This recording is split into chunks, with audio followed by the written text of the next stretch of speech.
first hours of the new year in 2009, just weeks before Barack Obama was to be inaugurated as the next president, shots rang out in Oakland, California.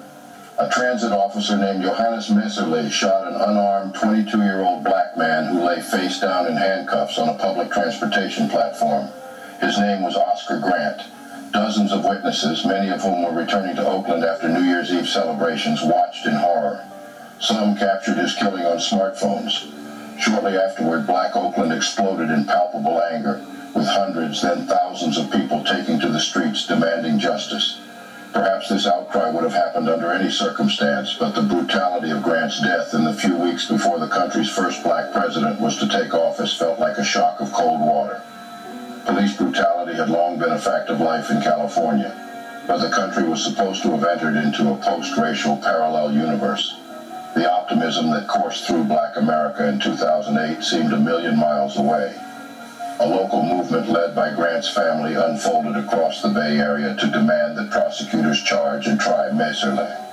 Protests, marches, campus activism, public forums, and organizing meetings sustained enough pressure to force local officials to charge Messerle with murder.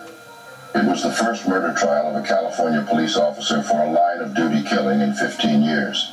In the end, Messerle, convicted of involuntary manslaughter, spent less than a year in prison, but the local movement foreshadowed events to come. As for President Obama, he turned out to be very different from candidate Obama, who had stage-managed his campaign to resemble something closer to a social movement. He had conjured much hope, especially among African Americans, but with great expectations came even greater disappointments. As we get into the video, don't hesitate to hit that like button, subscribe, and drop your comments below. Enjoy. Early in his administration, however, with the full effects of the recession still pulsing in black communities, the conflict between the black president and his base could be detected. Black America was amid an economic freefall as black wealth disappeared. As black unemployment was climbing into the high double digits, civil rights leaders asked Obama if he would craft policies to address black joblessness. He responded, "I have a special responsibility to look out for the interests of every American. That's my job as President of the United States.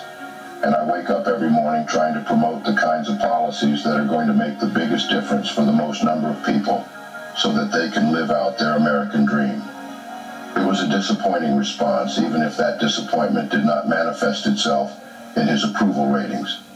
In 2011, with black unemployment above 13%, 86% of black Americans approved of the overall job the president was doing, but 56% expressed disappointment in the area of providing proper oversight for Wall Street and the big banks. For African Americans, Obama's presidency had been largely defined by his reluctance to engage with the ways that racial discrimination was blunting the impact of his administration's recovery efforts. Obama has not shown nearly the same reticence when publicly chastising African Americans for a range of behaviors that read like a handbook on anti-black stereotypes, from parenting skills and dietary choices to sexual mores and television watching habits. There is something disingenuous in focusing on poor and working-class black people, without any discussion about the ways that the criminal justice system has disappeared black parents from the lives of their children.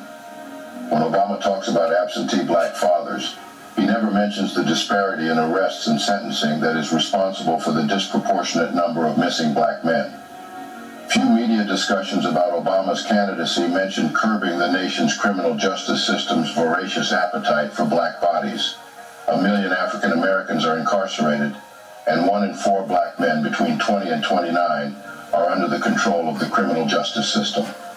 Over his first term, Obama paid no special attention to the mounting issues involving law enforcement and imprisonment, even as Michelle Alexander's The New Jim Crow described the horrors that mass incarceration and corruption throughout the legal system had inflicted on black families. None of this began with Obama, but it would be naive to think that African Americans were not considering the destructive impact of policing and incarceration when they turned out in droves to elect him. His unwillingness to address the effects of structural inequality eroded younger African Americans' confidence in the transformative capacity of his presidency. There was one moment when black America collectively came to terms with Barack Obama's refusal to use his position as president to intervene on behalf of African Americans. Troy Davis was a black man on death row in the state of Georgia. It was widely believed that he had been wrongfully convicted, which would mean that in the fall of 2011, he was facing execution for a crime he had not committed. Davis's cries of innocence were not a voice in the wilderness. For years, he and his sister, Martina Davis Correa, had joined with anti-death penalty activists to fight for his life and exoneration. By September 2011, an international campaign was underway to have him removed from death row. The protests grew larger and more frantic as the death date crept closer. There were protests around the world. Support from global dignitaries rolled in as the international movement to stop Davis's execution took shape. The European Union and the governments of France and Germany implored the United States to halt his execution, as did Amnesty International and the former FBI Director William Sessions. A Democrat in the Georgia Senate, Vincent Fort, called on those charged with carrying out the execution to refuse to do it. We call on the members of the injection team. Strike. Do not follow your orders. Do not start the flow of the lethal injection chemicals. If you refuse to participate, you make it that much harder for this immoral execution to be carried out. As Davis's execution drew near on the evening of the 20th of September, people from around the world waited for Obama to say or do something, but in the end he did nothing. He never even made a statement, instead sending Press Secretary Jay Carney to deliver a statement on his behalf, which simply noted that it was not appropriate for the president to intervene in a state-led prosecution. In the end, the black president succumbed to states' rights. It was a moment of awakening for Generation O, and of newfound understanding of the limits of black presidential power, not because Obama could not intervene as his handlers insisted, but because he refused to do so. The Troy Davis protests were certainly not in vain. The day after the state of Georgia killed Davis, Amnesty International and the campaign to end the death penalty called for a day of outrage and protest. More than 1,000 people marched, eventually making their way to a small encampment on Wall Street that was calling itself Occupy Wall Street. The killing of Trayvon Martin in Sanford, Florida in the winter of 2012 was a turning point. Like the murder of Emmett Till nearly 57 years earlier, Martin's death pierced the delusion that the U.S. was post-racial. Till was the young boy who, on his summer vacation in Mississippi in 1955, was lynched by white men for an imagined racial transgression. Till's murder showed the world the racist brutality pulsing in the heart of the world's greatest democracy. To emphasize the point, his mother, Mamie, opted for an open casket funeral to show the world how her son had been mutilated and killed in the land of the free. Martin's crime was walking home in a hoodie, talking on the phone, and minding his own business. George Zimmerman, now a well-known menace but then portrayed as an aspiring security guard, racially profiled Martin, telling the 911 operator, "This guy looks like he's up to no good or he's on drugs or something." The guy was a 17-year-old boy walking home from a convenience store. Zimmerman followed the boy, confronted him, and eventually shot him in the chest, killing him shortly thereafter. When the police came, they accepted Zimmerman's account. Martin was black, and the default assumption was that he was the aggressor, so they treated him as such. They tagged him as a John Doe, and made no effort to find out if he lived in the neighborhood or was missing. But the story began to trickle through the news media, and as more details became public, it was clear that Martin had been the victim of an unlawful killing. Trayvon Martin had been lynched. Within weeks, protests bubbled up across the country. The demand was simple: arrest George Zimmerman for the murder of Trayvon Martin. The anger was fueled, in part at least, by the overwhelming double standard. If Martin had been white and Zimmerman black, Zimmerman would have faced immediate arrest, if not worse. For weeks, Obama deflected questions, commenting only that it was a local case. It took more than a month for Obama to finally speak publicly about the case, saying, "If I had a son, he'd look like Trayvon. When I think about this boy, I think about my own kids." But he also said, "I think every parent in America should be able to understand why it is absolutely imperative that we investigate every aspect of this, and that everybody pulls together, federal, state, and local, to figure out exactly how this tragedy happened." Obama could not come out and say the obvious, but the fact that he spoke at all was evidence of the growing momentum of the street protests that had been building for weeks. Martin's killing was a national and international embarrassment. Black people may have understood that Obama could not lead a social movement against police brutality as the president, but how could he not use his seat to amplify black pain and anger? It was exactly for moments like these that black people put Obama in the White House is impossible to know or predict when a particular moment is transformed into a movement. 45 days after George Zimmerman killed Trayvon Martin in cold blood, he was finally arrested. It was the outcome of weeks of protests, many of which had been organized through social media, beyond the conservatizing control of establishment civil rights organizations. In the summer of 2013, more than a year after his arrest, George Zimmerman was found not guilty of the murder of Trayvon Martin. His exoneration crystallized the burden of black people. Even in death, Martin would be vilified as a thug and an aggressor, Zimmerman portrayed as his victim.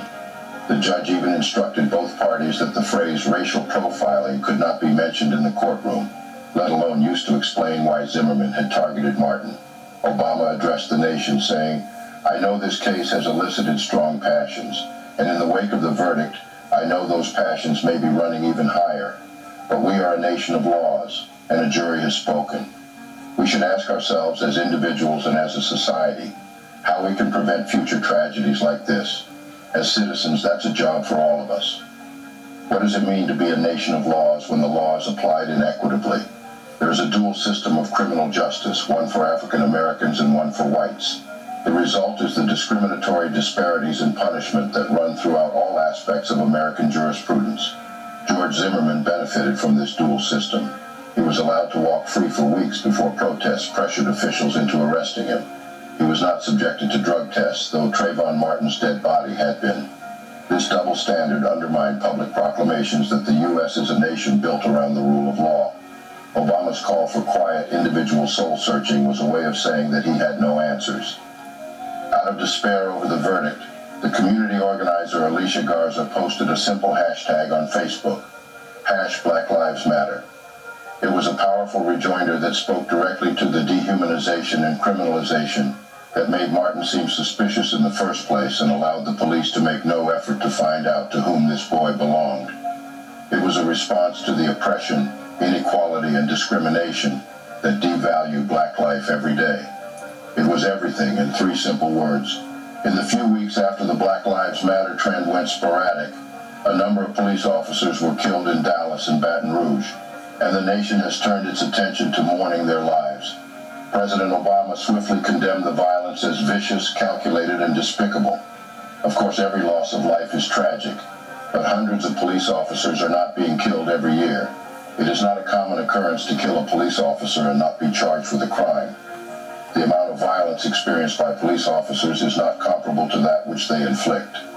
So when the president writes an official letter to law enforcement that glosses over all of this in an attempt to offer his full-throated support for them, he continued the mythologizing of police heroism that protects them from prosecution and reform. When Obama says, "When you see civilians at risk, you don't see them as strangers," you wonder if he was referring to Freddie Gray, Michael Brown, Rekia Boyd, or Ayanna Stanley Jones. When he tells these police officers, you see them as your own family, and you lay your life on the line for them. It's curious if that family includes the 13 women sexually assaulted by Daniel Holtzclaw in Oklahoma City, and the thousands more who are afraid to report. You put others' safety before your own. You remind us that loving our country means loving one another, Obama wrote, as if he hadn't seen the video Diamond Reynolds captured in the aftermath of the shooting of Philando Castile, with Reynolds' 4-year-old daughter in the back seat. Did that officer consider their safety? Even when some protest you protect them. And images of Ferguson come to mind, where tanks, rubber bullets, and tear gas were deployed to subdue a population. Time and again you make the split-second decisions that could mean life or death for you and many others in harm's way. Obama's letter to law enforcement reads, but the real question remains, why is it that those split-second decisions so often leave black people dead or fearing for their lives? If you enjoyed this video, don't forget to give us a like, subscribe, and turn on notifications for future videos. Thanks for watching. Most of us were taught that the renowned explorer Christopher Columbus discovered America. Columbus Day, as we know it, commemorates his audacious journey across the vast Atlantic in 1492. The event that is said to mark a significant turning point in history as it initiated the age of exploration and European colonization in the New World. We were also taught that the first black people to arrive in the Americas were enslaved Africans who made the journey from West Africa in chains during the times of the transatlantic slave trade. But what if none of these were true? Throughout history, the narrative of Christopher Columbus as the intrepid explorer who discovered the Americas has been ingrained in our collective consciousness. However, a growing body of evidence suggests that this widely accepted historical account is an oversimplification. In fact, there is strong evidence pointing to the fact that Columbus was probably not the first non-Native American to set foot in the Americas. So, if Columbus was not first, then who was?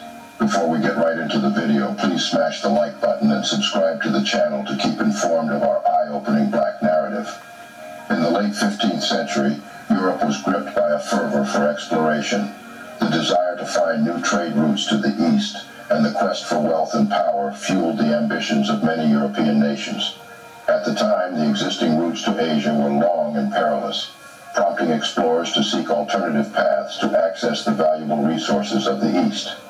Christopher Columbus, an Italian explorer, nurtured a dream of reaching Asia by sailing westward across the Atlantic. Inspired by his own geographical knowledge and theories proposed by various scholars, Columbus believed that the Earth was smaller than commonly believed. He was convinced that by sailing west he could reach the eastern coast of Asia directly, bypassing the established trade routes. His quest to find a direct route to Asia would lead him to the Americas.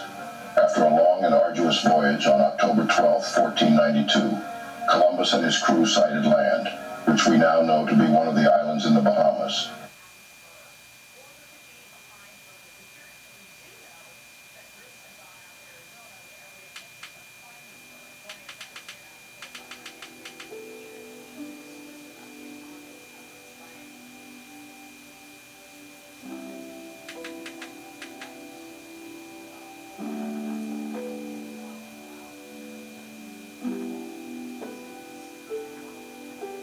Ezekiel 35.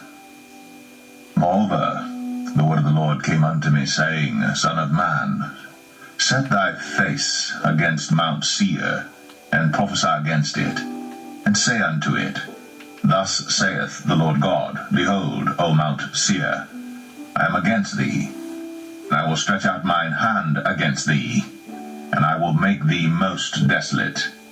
I will lay thy cities waste, and thou shalt be desolate.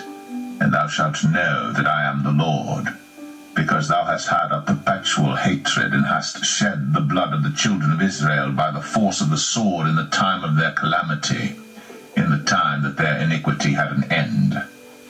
Therefore, as I live, saith the Lord God, I will prepare thee unto blood, and blood shall pursue thee, since thou hast not hated blood, even blood shall pursue thee.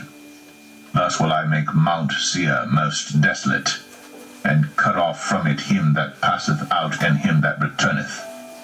I will fill his mountains with his slain men, in thy hills, and in thy valleys, and in all thy rivers shall they fall that are slain with the sword. I will make thee perpetual desolations, and thy cities shall not return, and ye shall know that I am the Lord. Because thou hast said, These two nations and these two countries shall be mine, and we will possess it, whereas the Lord was there. Therefore, as I live, saith the Lord God, I will even do according to thine anger, and according to thine envy, which thou hast used out of thy hatred against them. And I will make myself known among them when I have judged thee.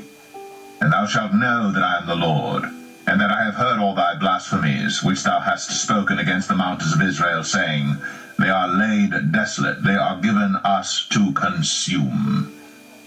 Thus with your mouth ye have boasted against me, and have multiplied your words against me. I have heard them.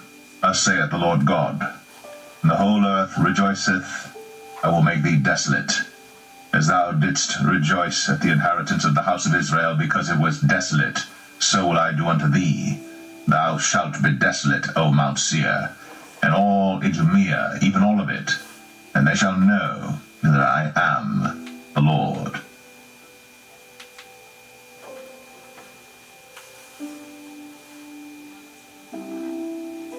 Ezekiel 36.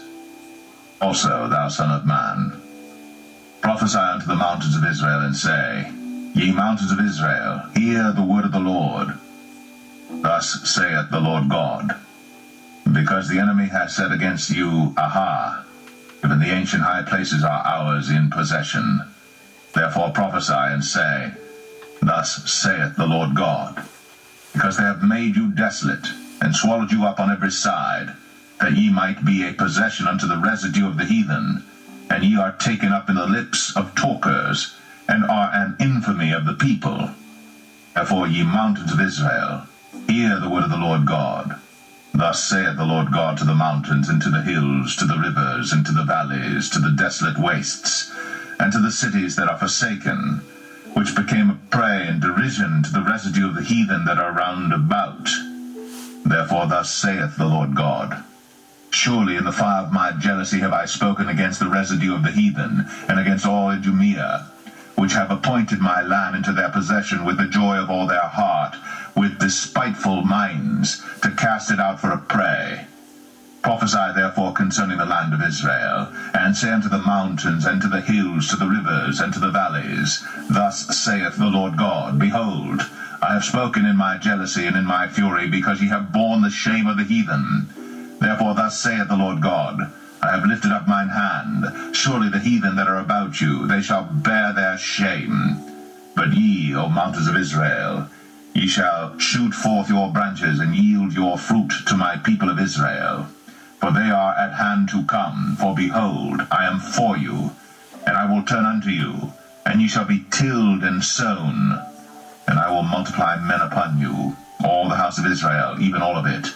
And the cities shall be inhabited, and the wastes shall be builded. And I will multiply upon you man and beast, and they shall increase, and bring fruit. And I will settle you after your old estates, and will do better unto you than at your beginnings. And ye shall know that I am the Lord. Yea, I will cause men to walk upon you, even my people Israel, and they shall possess thee, and thou shalt be their inheritance. And thou shalt no more henceforth bereave them of men. Thus saith the Lord God, because they say unto you, A land devourest up men, and hast bereaved thy nations. Therefore thou shalt devour men no more, neither bereave thy nations any more, saith the Lord God. Neither will I cause men to hear in thee the shame of the heathen any more, neither shalt thou bear the reproach of the people any more, neither shalt thou cause thy nations to fall any more, saith the Lord God. Moreover, the word of the Lord came unto me, saying, Son of man, when the house of Israel dwelt in their own land, they defiled it by their own way and by their doings. Their way was before me as the uncleanness of a removed woman. Wherefore I poured my fury upon them for the blood that they had shed upon the land, and for their idols wherewith they had polluted it. And I scattered them among the heathen, and they were dispersed through the countries. According to their way, according to their doings I judged them. When they entered unto the heathen, whither they went, they profaned my holy name. When they said to them, These are the people of the Lord, and are gone forth out of his land. But I had pity for mine holy name, which the house of Israel had profaned among the heathen, whither they went. Therefore say unto the house of Israel, Thus saith the Lord God, I do not this for your sakes, O house of Israel, but for mine holy name's sake, which ye have profaned among the heathen, whither ye went.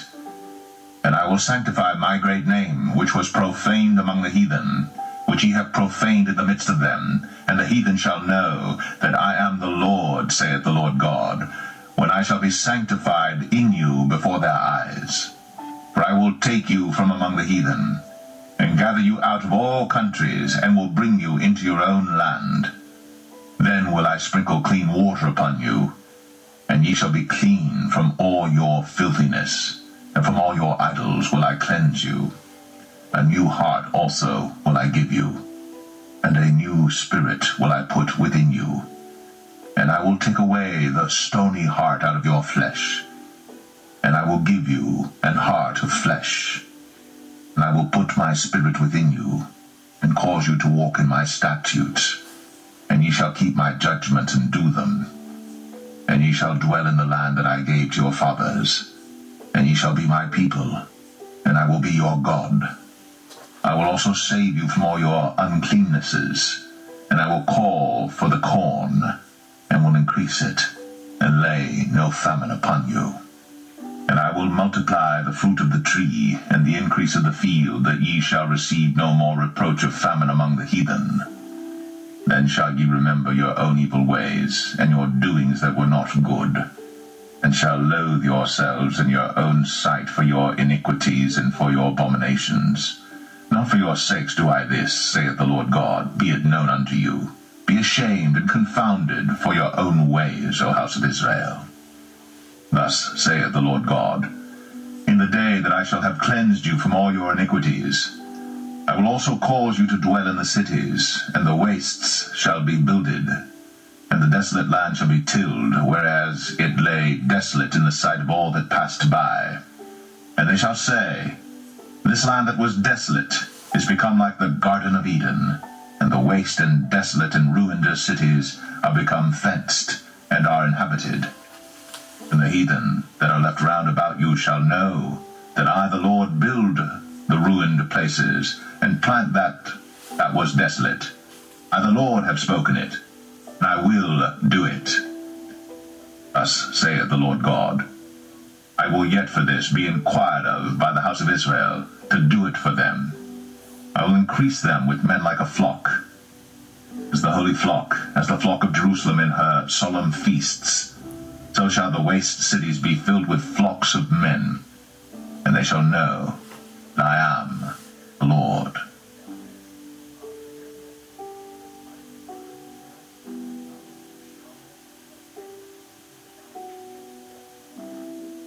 Ezekiel 37. The hand of the Lord was upon me, and carried me out in the spirit of the Lord, and set me down in the midst of the valley, which was full of bones, and caused me to pass by them round about, and behold, there were very many in the open valley, and lo, they were very dry. And he said unto me, Son of man, can these bones live? And I answered, O Lord God, thou knowest. Again he said unto me, Prophesy upon these bones, and say unto them, O ye dry bones, hear the word of the Lord. Thus saith the Lord God unto these bones, Behold, I will cause breath to enter into you, and ye shall live.